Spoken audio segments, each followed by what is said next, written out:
Bueno, tenemos consultas que vienen a través del mail y a través del Facebook. Está el doctor Snieg preparado para responder. ¿De quién nos llega la consulta, Sergio? Dolores nos consulta a Graciela, que antes de consultar felicita por el programa que hicimos acerca del TGD, y con respecto a esto, pregunta si los bebés prematuros cumplen las pautas psicomadurativas igual que los otros bebés que nacieron de término. ¿Hay alguna? Primero vamos a distinguir entre los prematuros extremos, que necesitaron estar internados en neonatología, y los prematuros que nacieron con 1 o 2 semanas antes de la fecha de parto. En los prematuros extremos se puede retrasar un poco algunas pautas, y en ese caso nosotros lo que hacemos es trabajar con la edad corregida. La edad corregida es, a la edad del bebé se le restan las semanas que faltaban para su fecha probable de parto, y en base a eso calculamos si están atrasados o no en estas pautas. Gracias, Sergio. Bueno, hablamos de la lengua, hablamos del gusto y del olfato, y consultamos en este caso a la doctora Silvina González, que es estomatóloga, especialista en medicina oral de la Fundación Favaloro, y hace referencia especialmente al tema de las aftas, que son muy comunes en las personas, de la estomatitis, pero también hablamos de un capítulo por ahí más serio, más complejo, que es el carcinoma de lengua. Dentro de las patologías más comunes en lengua hay muchísimas, pero las que vemos con más frecuencia, por ejemplo, son las aftas orales. Es algo muy conocido, hay un gran porcentaje de personas que la tienen, son erosiones muy dolorosas, como lastimaduras, como llagas, suelen empezar en la infancia. Actualmente hay que tener en cuenta otras asociaciones a esto. Por ejemplo, estamos pidiendo todo lo que es serología para enfermedad celíaca, como dato. En segundo lugar, digamos así, con frecuencia lo que se ve es el líquen erosivo. ¿Por qué digo el líquen erosivo? Porque hay una forma de líquen que es blanco, que no molesta. Esta entidad está más asociada por ahí con lo autoinmune. También se desencadena después de algún problema emocional. El estrés. Hay que tener en cuenta que en algunos casos se puede asociar a hepatitis B, C, autoinmune. Acá se ven lesiones rojas, muy dolorosas. Eso es lo que lleva a la consulta al paciente. Le da mucho dolor. La leucoplasia se muestra como lesiones blancas que no se desprenden al raspado y que se deben por algún factor físico o químico. Por ejemplo, cigarrillo en primer lugar, alguna pieza dentaria infractuosa, alguna prótesis en mal estado. Con respecto a los carcinomas de lengua, en primer lugar también se deben al cigarrillo, ¿sí? No solo el cigarrillo produce carcinoma de pulmón, de garganta también, de vejiga, bueno, de otras localizaciones, pero el primer contacto lo tiene con los labios. En segundo lugar, la lengua. O sea que en los fumadores hay que hacer controles semestrales prácticamente. Uno se imagina que el carcinoma de lengua es sumamente doloroso, llama la atención, y no es así. Muchas veces es asintomático y empieza a dar síntomas cuando ya está avanzado. Por lo tanto, cualquier lesión rara, fuera de lo habitual que uno se detecte en la boca, tiene que hacer la consulta también. En todas estas patologías que estamos mencionando hay tratamiento. Cuando se hace la consulta, y vuelvo a repetir, no hay que ir a la farmacia y decir ¿qué me puede dar para esta cosa que tengo, para esto que siento? Hay que ir al especialista, en este caso especialista de boca, de medicina oral. Bueno, la doctora recién hacía referencia a un hábito que lamentablemente tenemos y que en general cuando hablamos de la boca y de la lengua creo que profundizamos, que es ir a la farmacia, es pedir alguna medicación porque tenemos aftas, porque nos venden permanentemente que existen colutorios o inclusive medicación que nos pueda hacer soportar el dolor, porque ella hacía referencia a que no solamente son las aftas, sino estas lesiones rojas de la lengua que son inclusive muy pero muy dolorosas y que pueden realmente ser peligrosas, no solamente porque nos retrasan una consulta, sino porque también cometemos errores. Y yo quiero contar algo, y en esto lo voy a incluir a Sergio, que me parece muy importante, el tema de la utilización de silocaína para el crecimiento de los dientes y para calmar el dolor de las aftas. Los chicos también tienen aftas, y cuando uno tiene aftas a repetición, tiende a pensar que ya sabe manejar esto. Y es una situación tan peligrosa como que si la silocaína está mal colocada y puesta de más, te puede dormir la garganta. Situación que a mí personalmente me pasó y por eso lo transmito porque es muy peligroso. No solamente por dormir la garganta, la silocaína está totalmente contraindicada en pediatría para la dentición, totalmente contraindicada, porque aparte, Guido puede confirmar esto, la silocaína tiene efectos antiarrítmicos cardíacos y es directa la circulación del piso de la boca hacia el corazón, lo que puede traer arritmias muy importantes en los bebés. Por eso, ¿viste cuando uno dice estas cosas? Son medicaciones culturalmente aceptadas. Sí, y se venden. Yo, no sé, tengo 40 años, nunca había escuchado de que la silocaína está contraindicada directamente para los niños. Sí, nosotros usamos lidocaína como antiarrítmico cuando tenemos una persona que tiene una arritmia muy severa en cardiología, le ponemos lidocaína endovenosa para poder cortar cierta arritmia, así que es peligroso, porque tengan en cuenta que nosotros incluso usamos lo sublingual para poder acceder a veces con rápida medicación a la circulación. Exacto. Se absorbe muy rápido. La absorción es inmediata. Claro, aparte, no hay conciencia que la mucosa, toda la boca, es una superficie amplia de absorción rápida. Bueno, y es ¿la lengua envejece? Sí, claro que sí. Es un órgano... no está exento. No está exento. En realidad envejecemos todo. Lo que sí es importante saber, a cuento de que no todos los órganos envejecen sincrónicamente, es decir, todos tienen su tiempo, pero todos envejecen. Es un órgano más muscular. ¿Saben que la lengua está formada por 17 músculos? Sí, o sea, es un músculo. Es un poder enorme la lengua. Es el músculo más poderoso en relación tamaño-fuerza, en realidad. Está descrito así. Y bueno, sí, sucede que en las personas mayores, a partir más o menos de los 55, 60 años, lo que tenemos es una disminución en la cantidad y en la densidad de las papilas en la lengua, disminuye la calidad del olfato y por lo tanto, como dijimos hace un rato, como se necesita tanto el olfato de estas papilas, va a disminuir también el sabor y el gusto. Y algo muy importante también, 2 o 3 cositas en las personas mayores, disminuye la cantidad de producción de saliva. Es absolutamente importante la saliva para sentir el gusto, es algo más. Las papilas no se activan, las papilas de la lengua no se activan si, digamos, no está el proceso de lo que comemos con la saliva.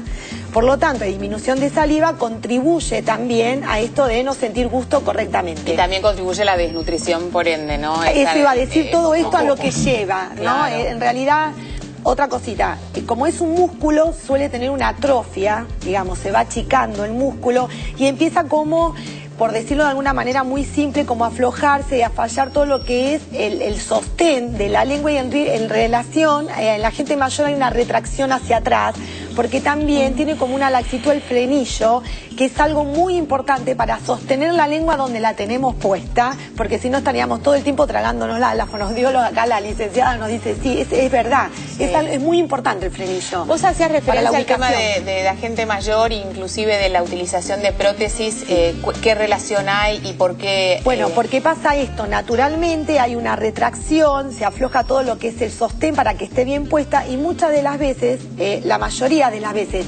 prótesis bien puestas, colocadas y correctamente ayudan a la buena ubicación de la lengua. De no tenerlas o tenerlas flojas que se les salen, como comúnmente a veces pasa en la persona mayor, contribuye más aún a la retracción de la lengua y a la mala función de la lengua. Entonces todo esto lleva a una mala alimentación, muchas de las veces el paciente habla mal y bueno, hace toda la función de la cavidad oral del paciente mayor. Bueno, me voy a ir al living porque vamos a hablar con la licenciada Marita Dalmazo, que es fonoaudióloga, respecto a esta posición que va adquiriendo la lengua y estas dificultades que nos va trayendo. Pero hay un aspecto psicológico muy importante que va de la mano de esta situación, que son estos lapsus, ¿no?, que se generan cuando la lengua se traba y sentimos que no podemos salir de esta circunstancia. Conmigo lo habrán visto en miles de oportunidades. Cuando uno habla mucho, en algún momento sentís que la lengua no responde o estás pensando en una velocidad y la lengua a otra, ¿no? Es cierto, tenemos resbalones de la lengua como tropezones y de manera imprevista terminamos diciendo lo que no podemos creer que estamos diciendo. Así que en un ratito no sé si quería que hablaras de ese tema. Me voy allá, me voy con la licenciada Marita Dalmazo. Sabemos que esto es un aprendizaje de todos los días, ¿no? Sí. Bueno, muchas gracias por haber venido y ¿se pueden corregir los problemas posicionales de la lengua? ¿Y por qué surgen? Bueno, primero, hola. Hola. Y por el otro lado, lo que decía la doctora recién respecto de cómo va cambiando a lo largo del tiempo la posición de la lengua en la boca, ya desde el bebé hasta el anciano, eso va no solamente a trabajar en cuanto a lo postural, sino a la función básica de la lengua, que es la deglución. Claro. Es la que nos va a propulsar el alimento para poder generar todo el proceso digestivo. En el adulto es donde aparece, el adulto mayor, donde aparecen las pequeñas sintomatologías de disfagia, donde esa nueva posición de lengua... ¿Qué es disfagia? Es una dificultad para tragar el bolo alimenticio en el momento del gatillado para que el alimento pase de la boca a faringe. Perfecto. ¿Sí? Sí. A veces está ralentado ese movimiento y en otras oportunidades hay microaspiraciones. Entonces traen aparejadas otro tipo de patologías, bueno, pero que la estomatóloga lo va a explicar muchísimo mejor que yo. Sí hay ejercitación que se puede efectuar precisamente porque son músculos y se pueden retonificar. Entonces, al estar tonificándolos, como vamos al gimnasio para tonificar otros músculos... Podemos ayudar a que este envejecimiento, digamos... Se ralente, perfecto. Se ralente, o si aparece esta sintomatología, por lo menos frenarla donde está, como para que nos siga progresando y nos traiga un trastorno mayor. La otra función básica de la lengua es la articulación. Ustedes lo utilizan constantemente, nosotros más. Sí. Y sí... Como es un movimiento, como es una lengua que tiene músculos, esos músculos tienen una coordinación motora que les va a permitir la articulación correcta en cada punto de articulación exacto. En los casos como el que mencionaba el doctor del síndrome de Down con la macroglossia, vamos a tener alteradas algunas de estas articulaciones porque al estar hipotónica, no solo más grande, sino más floja, más distendida, lo que va, pero no voluntariamente, lo que va a producir es un ralentamiento, por decirlo de alguna manera, del movimiento articulatorio. Claro. Entonces, lo que nos va a traer es una dificultad audible. Uno escucha que esa producción de ese sonido, de esa letra, suena diferente. Suena diferente. Estas cosas son corregibles porque cuando uno le plantean por determinadas circunstancias y en general, como bien vos nos indicabas, tienen que ver con posiciones incorrectas de la lengua, decís, bueno, voy a la fonoaudióloga, me ayuda en un proceso que muchas veces se hace muy pero muy laborioso, inclusive por parte de los más chicos, para que puedan comprender de qué se trata, qué es lo que se está trabajando, y después sentimos que nos olvidamos de ejercitarlo y caemos en la misma problemática que antes, ¿o no es así? No necesariamente, porque es un hábito motor nuevo que se instala, ¿sí? Entonces podemos usar algún paralelo de actos motores habituales. Cuando uno aprende a manejar, depende de dónde tenga la palanca de cambio, si aprendiste, esto denota la edad, con la palanca de cambio al volante o al piso. Sí, totalmente. Uno hace el cambio después de haberlo aprendido un poquito. Entonces, si yo tengo una mala postura para producir un fonema y después aprendo una nueva... Lo adquiero. Lo adquiero porque le encuentro la comodidad, porque me parece que me rinde mejor y... Sobre todo porque, en general, el chico cuando viene a trabajar un trastorno articulatorio, viene porque no quiere seguir diciéndolo mal. Claro. Porque, en general, los chicos le llaman la atención sobre esto. Hablamos de la Z, hablamos de la R, en fin, de situaciones que por ahí son foco de la cargada o de la burla de sus compañeros. Y después, cuando uno es adulto, también genera sus propios inconvenientes porque ya deja de ser gracioso para transformarse en una situación que genere inhibición, ¿no? No solo eso, sino que a veces condiciona también la elección de la profesión. Ah, pero claro, obvio, exacto. Un locutor no podría. Bueno, aunque hay. Locutor, licenciada, ¿qué pasa con el chupete? Que tan mala prensa tiene y que nos dicen que puede generar estas malas costumbres y estas malas posiciones de la lengua y pueden producir efectos negativos a largo plazo. Yo creo que, como todos los hábitos, tienen un tiempo de utilidad y un tiempo en el que ya no está tan bien. Cuando el bebé tiene todo el área oral como parte de su satisfacción y como parte de su calma, que use el chupete para succionar también ayuda a ejercitar la musculatura para acondicionarla por una buena deglución. Ah, fenómeno. Pero después de cierto tiempo, cuando el nene ya se alimenta, cuando ya mastica, no. Entonces, hay distintos criterios. Fenómeno. Algunos hablan del comienzo de la comida y otros de la masticación. Todavía no se han puesto todos de acuerdo. Como adultos, ¿podemos tener una referencia de si nuestro hijo está utilizando bien o mal la lengua para la deglución? ¿Hay algo que nos podamos dar cuenta o no? Bueno, no queda muy bonito, pero sí. Sí, no importa. Acá lo bonito no. El nene... Cuando el nene está tragando, suele y traga mal, con una cierta disfunción de la deglución, va a generar primero ruidos y después termina de tragar abriendo la boca porque hace con la lengua hacia adelante, cuando en realidad el proceso deglutorio correcto sería la punta de la lengua arriba y que trague. ¿Vos te das cuenta que nosotros somos medios retrasados? Porque como padres hay como un tic casi, que cuando uno le empieza a dar de comer a su hijo, le hace... Pero vos esto va a salir en todos los programas, digamos, ¿no? Pero no importa. Quiero ser gráfica en esta situación, porque ¿por qué nos ponemos tan tontos y estamos generando un daño? Porque estamos haciendo una referencia que es incorrecta. No. Vos, el movimiento que hiciste fue correcto, vos levantaste la punta de la lengua. No, bueno, quise hacerlo mal. Pero cuando uno le da de comer y le hace el ruidito, en realidad está exacerbando el momento deglutorio que le hace... que es el contacto de la lengua con el paladar. Perfecto. Pero si deja la punta abajo o hacia afuera, esto es incorrecto. Eso está mal. Eso está mal. ¿Sí? Y en general babea. Claro, pero ¿pasa esto en los primeros momentos o no tendría que pasar nunca? No, en los primeros momentos es esperable. Perfecto. Después va modificando la deglución en función de la aparición de la masticación. Ahí hay un armado de bolo. Mientras tanto, no es tan así. Fenómeno. Bueno, hemos aprendido cosas muy, pero muy interesantes. Guido, vos querías preguntarle algo. Sí, yo quería preguntar acerca de la reversibilidad o irreversibilidad. Si hay algún momento en que estos trastornos de hablar con la R o con la Z, si hay un momento que no se puede modificar o a cualquier edad esto se puede cambiar. Como todos los hábitos, creo que depende del tiempo que tengan incorporados. Los adultos pueden modificarlo. Por supuesto que tenemos como condicionante la causa, que la causa tiene que ser evaluada en cada caso particular. Supongamos que hablaron de frenillo.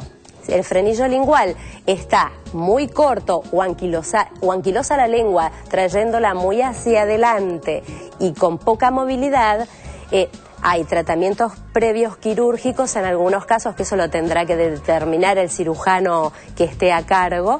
Y bueno, si esa cirugía es posible, puede modificar. Y a veces lo que hacen es compensar el sonido, tratando de lograr la vibración en otros espacios de la lengua que no sea el que está estipulado desde la fonética. Bueno, Marita se va a quedar con nosotros para poder responder todas las preguntas que vamos a leer en un ratito nada más después de la pausa. Pero Valeria, ¿de qué nos vas a estar hablando también después de la pausa respecto a este trabalenguas y esta lengua que puede decir cosas que nosotros no deseamos? La lengua a veces nos traiciona. ¿Tuviste algún imprevisto que te dejó súper colorado? De eso vamos a hablar. Bueno, hacemos pausa, no te lo pierdas, ya venimos.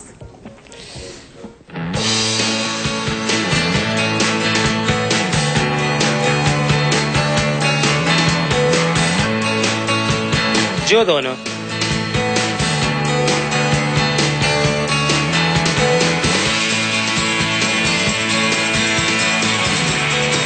Él necesitó.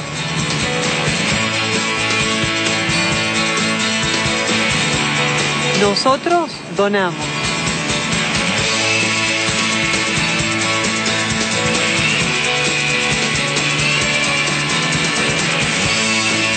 Yo necesité.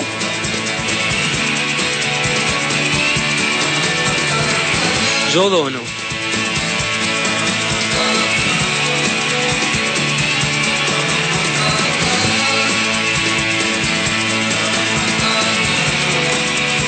Unite a la donación voluntaria de sangre. Banco de Sangre, Universidad Nacional de Córdoba. Llámanos al 0351-433-4121. ¿Sabías que el paciente tiene derecho a recibir la información sanitaria por escrito a fin de obtener una segunda opinión sobre el diagnóstico, pronóstico o tratamiento relacionados con su estado de salud?